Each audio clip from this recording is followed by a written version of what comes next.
Angry, frustrated and helpless, these people say the government is not listening. Thousands of workers from the state and private sectors held demonstrations in Colombo on Wednesday.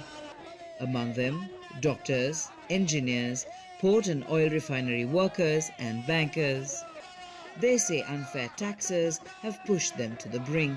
Taxation is a part of a civilized society. We have to pay taxes and we have been paying our taxes throughout the time. So the problem is when you bring up a tax policy, it should reflect what is the intentions and what will be the outcome of the tax. The collected money should be spent wisely to the betterment of the society. But we cannot see such things are happening.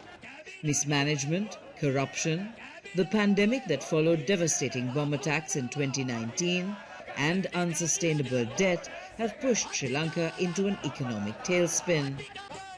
In the year up to August 2022, the rupee lost nearly 45% of its value. Public anger over shortages of basics and long queues for goods and services resulted in the resignation of President Gotabaya Rajapaksa in July last year. His Prime Minister and now President Ranil Wickremesinghe delivered his policy speech at the reopening of Parliament on Wednesday. He stressed the need for economic reform. The government's brief should be to direct the private sector towards business and stay in the background. The government should only get involved in regulatory activity, public amenities and maintaining law and order. Wickremesinghe said he is ready to take unpopular decisions for the benefit of the country. He listed changes to laws and regulations and told the House that if people could endure the hardships for another 5 to 6 months, a solution could soon be found.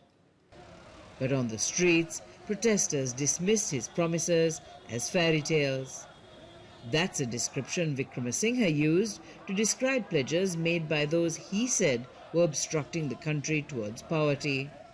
People expecting any sign of relief in President Ranil Wickremesinghe's policy address were disappointed. He repeated calls for people to endure austerity and cut back. But many are angry and say they're struggling to survive amid high inflation, tax increases and high interest rates. Minelle Fernandez, Al Jazeera, Colombo.